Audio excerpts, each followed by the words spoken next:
Back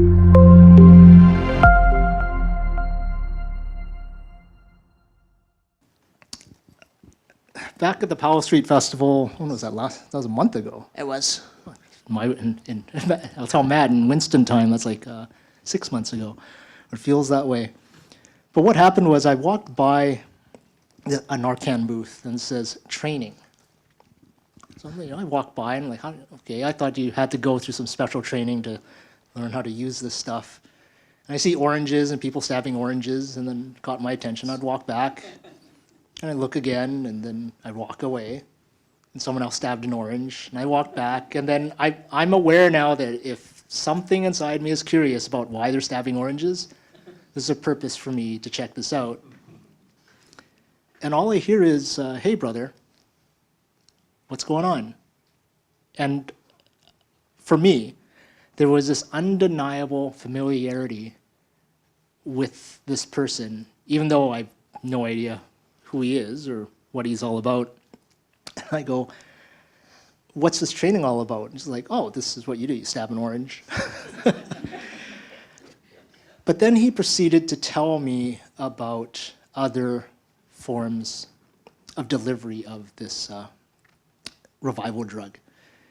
And I go, there's more to this story than you're telling me, because there's a story behind it, because no one that I know is, well, I don't know too many people that go around carrying these Narcan packets, but he described how to administer it in a way that shows that he's been there. So with that, Johnathan, what are you all about? Well, wow. It's I just want to say a couple things before I begin. First of all, when I came here tonight, everybody, I was feeling very, very, very stressed and full of anxiety. And what are you going to say? This is absolutely unscripted. And this is my second time here at VoiceStory. And just from the stories that I've heard tonight, from the stories I've heard previously, I am absolutely, well, I'm not absolutely at peace, but I am so much more comfortable up here than I thought I would be. So I'd like to thank everyone here tonight for sharing your stories, for letting your emotions tell the story, and it's just helping me be here tonight. So thank you very, very much. And my name is Johnathan Jagt. I am 43 years old. I am an Aboriginal Native person from northern Saskatchewan. That's originally where my band is from. What can I tell you about myself? I was originally born in St. Paul's Hospital here in Vancouver. And I grew up until I was 10 years old in Langley, British Columbia. I was adopted to a non-native family who took very, very good care of me, and I'm very, very lucky for the life that I had as a young person. Should I not have been adopted, I would have actually been in East Vancouver. East Hastings in Maine would have been where I was living. My mother was horribly addicted to drugs and alcohol and prostitution, and she made the choice to give me up for adoption. And I'll sort of get to that part of the story later on tonight. But because of her decision, I do have the life that I have now. So that's sort of the beginning. So it was this really neat conversation where I learned how to stab an orange, first of all. So I got my Narcan kit, Yes. And then we went for a walk. And the most profound thing that he said, that it just caught me off guard. He said, what brings us together is we all have a common thread. We all understand pain. That's what brings us together. And then he started sharing stories of the Camp City at Oppenheimer Park. And yeah, can you? Absolutely. Speak about that. Absolutely. I think when I was speaking to Winston about that, what we were talking about is we were there at the Powell Street Festival. We were both doing security, walking among the the festival goers. It was a really hot day. It was super hot, and what was sort of going through my mind at that time was I'm suffering. We're literally suffering. And so you sort of, relate that to what's going on around you. And you look at people and you see the suffering that they're going through. The nice thing about Powell Street Festival is that they not only see the suffering, they understand what everyone was going through at that time.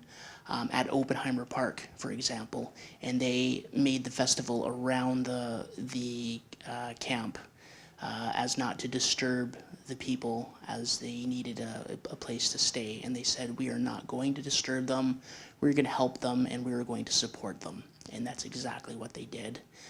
And each and every one of the campers that you speak to, that you know anything about, has a certain amount of pain that they are going through. We all do. And especially in the downtown Eastside, I think the thing that anyone that you speak to or anyone that you know is connected to you. I mean, if you're living down there, if you're working down there or anything like that, you're connected to them by pain. They understand. I mean, when you say to them, how are you doing, and they're telling you their problems, and you start, connecting with them, you're able to connect somehow on a level of pain, on a level of how they're suffering, of the suffering that you've gone through, on the suffering that they've gone through, and pain is the common denominator down there, and it's like, where do you go to from there? Healing? Do you go through more pain?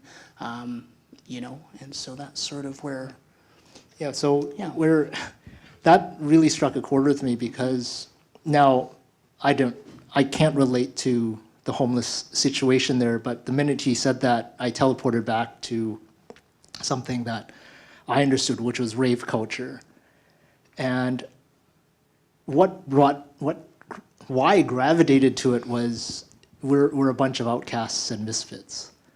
And we all understood each other. We all understood that no one else really got us, and no one else really cared, because we weren't the popular types. We were the geeks, but for one event, we can all be together and just forget about the world.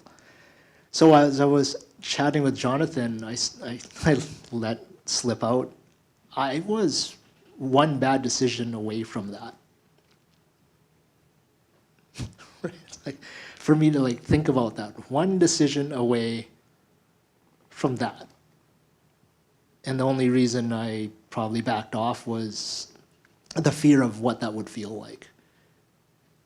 Which is ironic, because I couldn't really feel anything at that time, but the fear of taking that next step was so severe that I chose not to take that step.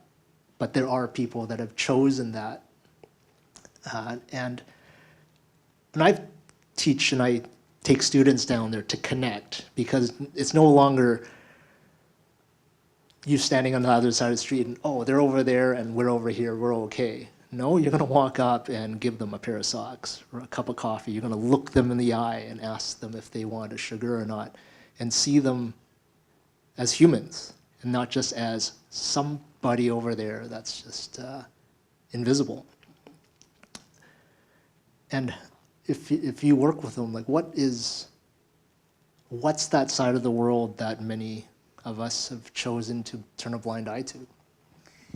I'm trying to think of the best way to describe it to you. And for example, the last story that you've heard, she had, through her life, she has built up her life, and made it worthwhile. And she has friends, and she has a career, and she has everything that she dreams of, and everything's going good. And then suddenly, boom, there's the meth pipe, and it's literally that critical moment right there. It's like, you know what's going to happen if you do this, but there is something so overwhelming in front of you right now that is your world. And I mean, I myself am a recovering addict, and I know exactly what she was saying at that point. I'm sure there's many of you that have had that struggle or work with that struggle in your life. And you don't think about the consequences of what's going to happen. You think about that 1 second where you can run away from your problem, where you can cover it for that second. You can forget about the pain. You can just numb yourself, you know. And I've heard Winston talk about that many times. The consequences are absolutely overwhelming, and it takes you down to pain and suffering and absolute nothingness, to the illusion that you're nothing, that you have nothing, and you end up in places where you're at the mercy of others, where you're at the mercy of a food line, you're at the mercy of safe injection sites, of absolute homelessness, and you have absolutely no control over your decisions, what you're doing for that day, what you're doing for that minute. And past that, you can't see anything else, and it becomes secular. It becomes a vicious cycle. Something that you said which struck a chord in me was they find safety in those spaces. And what makes it safe?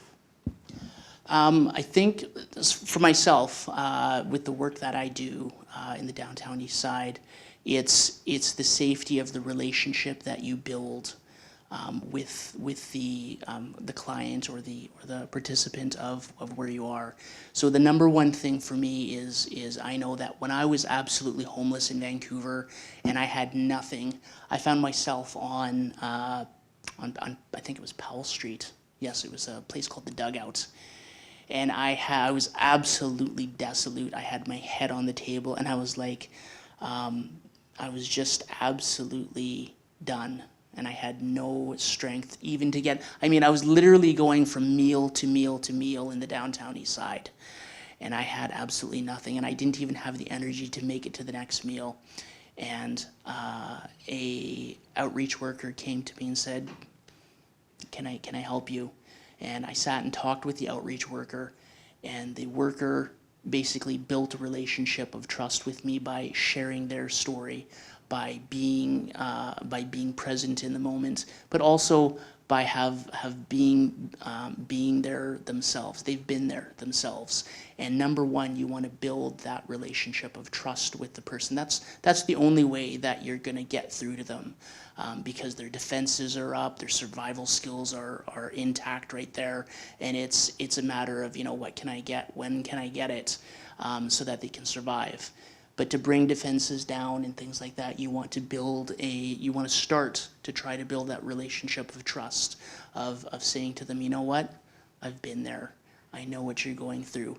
And that doesn't mean that you have had to have been homeless or been through, the vicious cycle, but just to simply relate and say, you know what, I've lost a family member. I've been through this type of experience.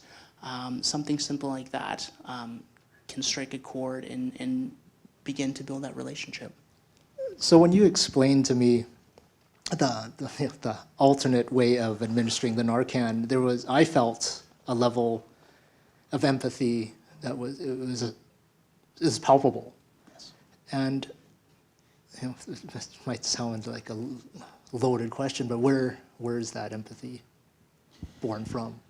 The empathy for myself, I I didn't even know I was going to share this tonight. It's through being Narcan myself.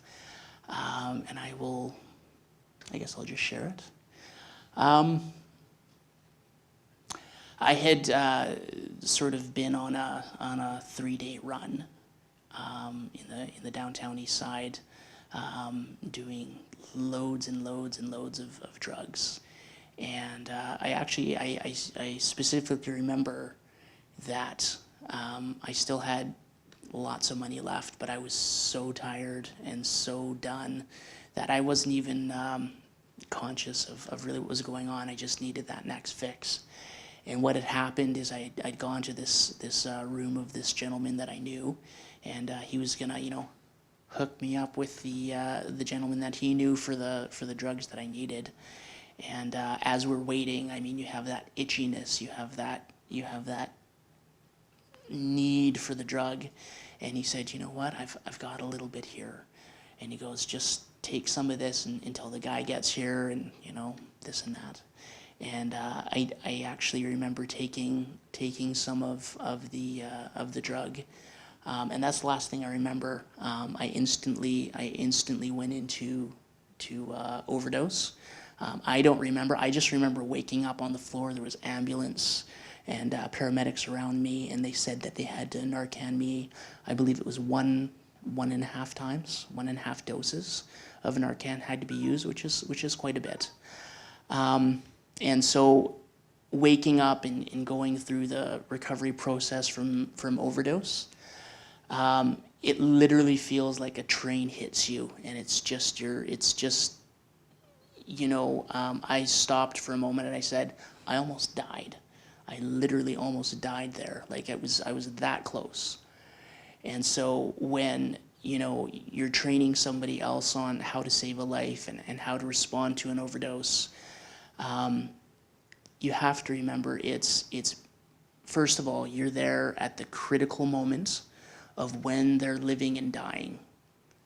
And it's not by chance that you're there. I wiped that idea out long ago. You are exactly where you need to be at that moment. You're going to make about 1 million mistakes while this happens, but you know what? By giving the medicine, by giving the breaths, by doing what you need to do, you most likely will be able to revive them, and they're not going to be happy when they wake up. I'll tell you that much, right? That orange was not happy when we Narcaned it. But they are alive, and at the end of every overdose that I respond to, whether they're happy or not, I just say a silent prayer and go on to the next day. Well, thank you for sharing that. And what I resonate with it, but why would someone be upset to be revived? To just give you a quick overview of naloxone. Naloxone blocks the opiates in your body. Basically, what it does is it stops you getting high from opiates. And so while that's happening, a lot of times people will start going through withdrawals. So you stop the opiate from getting you high. You start to come out of your overdose, you're awake, you're aware, and then suddenly you're not getting high anymore. And it's not like, buddy, 3 seconds ago you were turning blue and you were basically dead. It's, they wake up and they're like, where's my dope? What's happening here? And that's, it's not an emotional thing, it's literally a physical thing, and they're like, I was getting high, I was getting unsick. If you're not getting high on opiates, you can go through major, really horrible withdrawals. And so at that point, they're like, I'm getting sick, I need my dope. And there's some pretty colorful names and some pretty colorful adjectives. Yeah. So instead of me asking the hard questions, I would open it up to anyone in the audience. If anyone have any questions for Johnathan as to the other side of Hastings Street, as I'll describe it. Please fire away. Yes.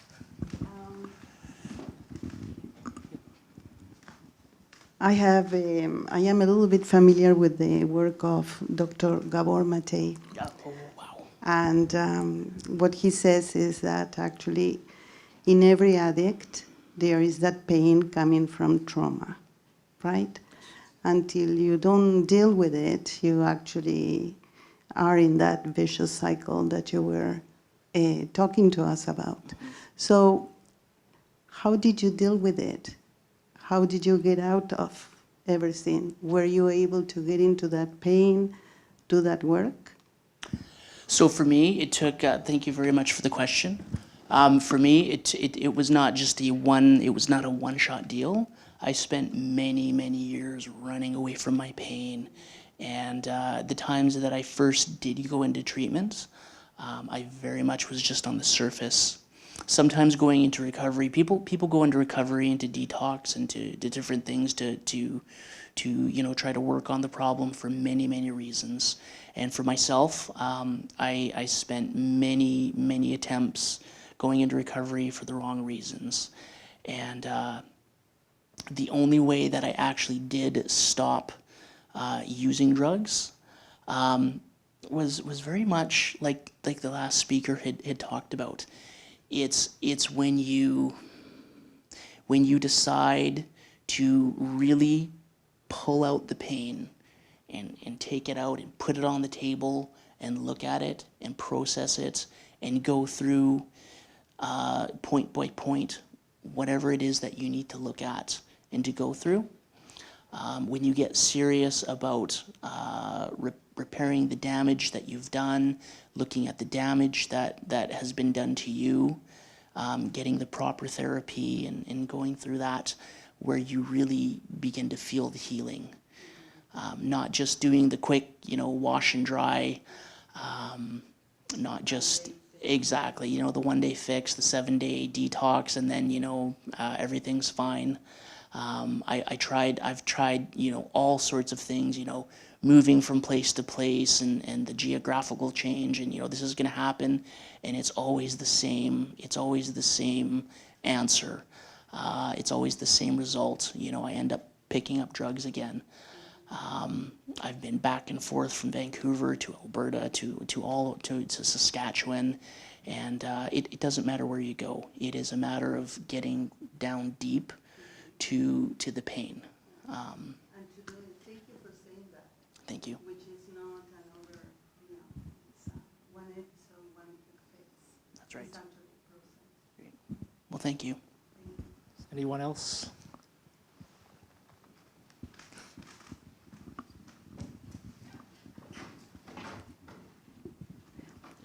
I'm wondering if you spot someone when you're out taking care of people who you think is ready for some sort of therapy, are there services like competent people that person could go to get help if they want to delve deep into that pain and try to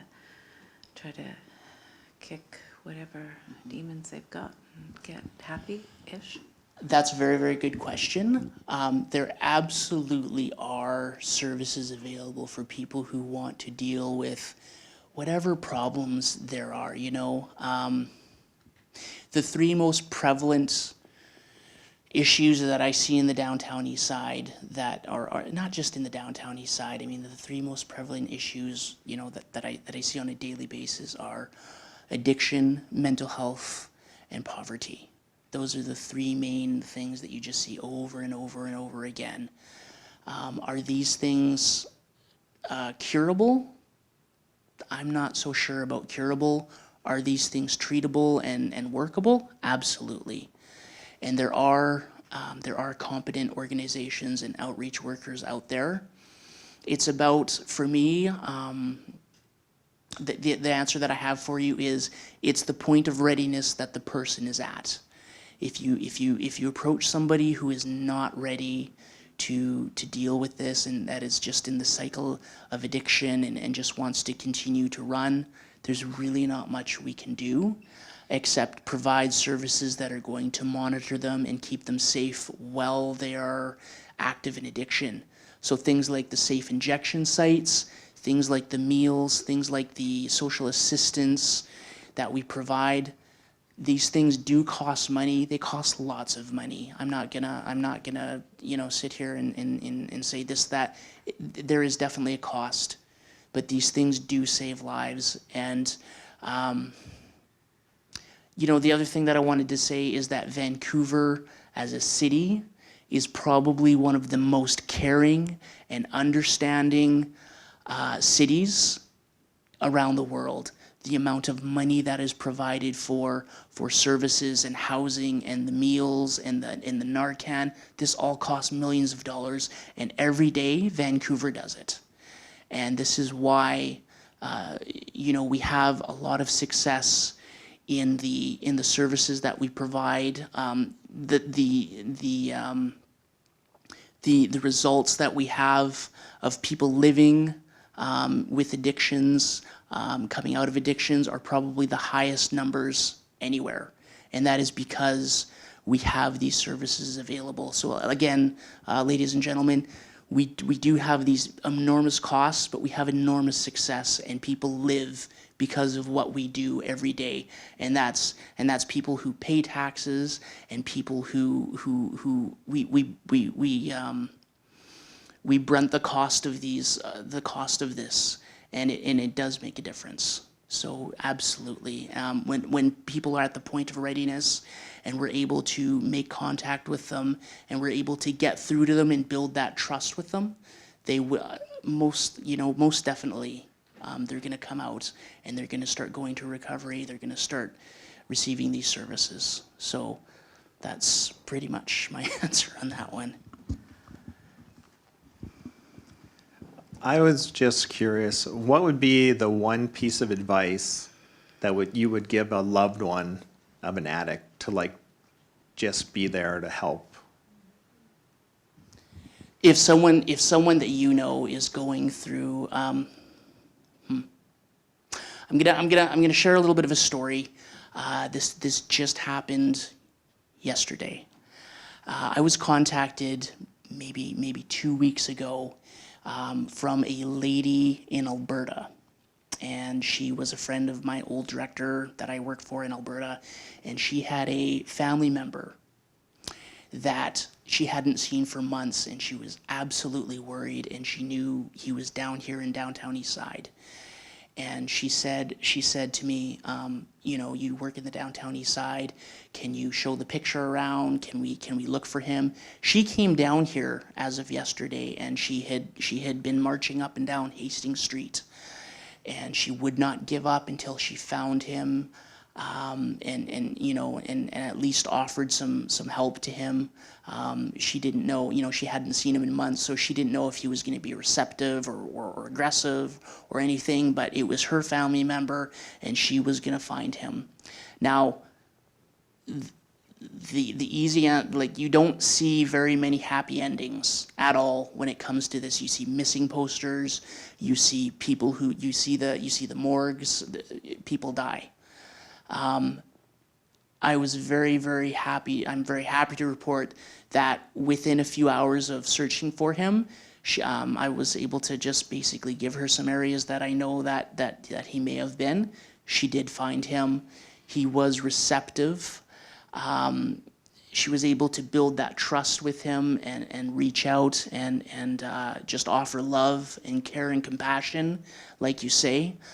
And he went with her. He's now back in Alberta. The plan is to go to recovery and to get his life back on track. And so that's one of literally a million stories out there of people who are so desperate to have their loved ones cared for. Never give up on the individual, as frustrating as it is with the addiction in front of them. Let them know that you're there. Let them know that you care, as much as their defenses are going to be in place. You will be able to you'll be able to show them through consistency. You'll be able to show them through just being there, even if it's just a phone call, if you can only talk to them on the phone, being there is probably number one, like you say. So, yeah. Okay. Thanks, Jonathan. Okay. Right. Thank you, sir. All right. Thank you. Okay.